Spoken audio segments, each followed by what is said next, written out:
Adams from Atomic Blue Fibers. Today we're going to take some gorgeous BFL locks, woohoo, and some acid dye, and presto changeo, we're going to turn them into these. Are these to die for or what? I mean, look at those colors. You don't need to pay for expensive classes. Heck, you don't even need to buy a book, but I would recommend you do that. And so, it's all about having fun, putting color on fiber. Let's go. So today we're just going to do a rainbow pot. It's going to be really cool. We're going to use red, yellow, turquoise, and hot pink. These are all jacquard dyes. They're easy to get. You can buy the simple dye set, the acid dye starter set, or you can just buy the little tiny ones to start out. You know, anyway, good dye, you can't go wrong. You can use any brand. I'm going to use, you know, a little bit of vinegar because I'm low on citric acid, but we're going to have fun. It'll be great. You'll see. Okay, so I've got my locks soaking. That's really the most important part of dyeing. You just immerse it, you know, let it soak for about 10 minutes, no big deal. These aren't particularly super clean. I'm not going to worry about that. They have all of their grease off, and then I'm going to dye them, and then I will hit them with power scour after. Today we're going to be dyeing a rainbow pot, so all I need is red, orange, yellow, hot pink, well obviously chartreuse, and turquoise. But we might even just eliminate the orange and just do basically primary, secondary. We'll see. It'll be fun. Guaranteed fun. Take this, we're going to put our vinegar in there. You don't need a whole lot. Actually, probably need a little more. I'm going to take my locks that I pre-soaked, put them in there. It's about enough. You don't want to crowd the pot. Pot crowding makes colors different,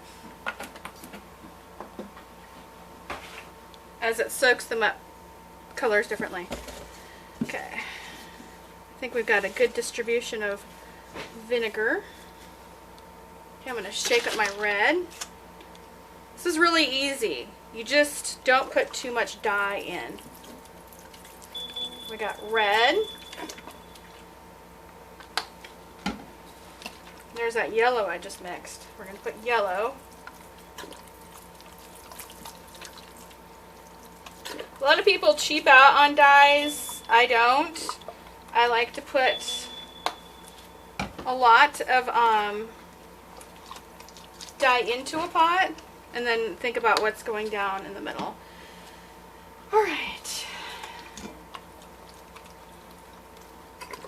It's a very hot day here in Idaho. Like 100 degrees. We're going to add that gorgeous hot pink. Put it right up next to the red. That's all you need to do, really. I mean, I wouldn't even pat it, touch it, go crazy on it. I would just leave it the way it is and put it into, you know, the heat mode. Just about 30 minutes on the stove. Boom.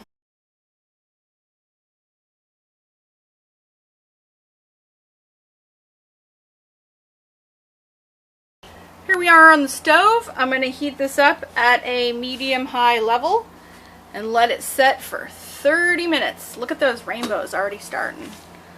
That's just really gorgeous. It's so bright the camera monitor is like, oh my gosh, what am I looking at? It's so bright. It'll be so pretty. These locks will have a newfound amazingness. Color is everything. So one of the things you got to remember when you're steaming out your pot is not to run it out of liquid. So after a certain amount of time, you can add a little bit of water, but you want to make sure that the pot has struck, which means the fiber bonds molecularly with the dye. That takes about 5 to 10 minutes. Then you keep an eye on it. Time it out for 30 minutes total. So that's how the locks turned out. Aren't they gorgeous? You can see how it's the rainbow. It's a little mottled, but that's the whole point. You get a real mixed group. Because the colors blend into each other, you get these really fun secondaries. Like with here. And I like these colors, these crazy colors, where the green went into the, I mean, you can see that's just so cool. Anyway, if you want specific one colorations, what you should do is you should just do one color at a time. I prefer to do different colors, because then you get truly bicolor locks. So pretty. Gorgeous. Can't wait to card this up and spin it.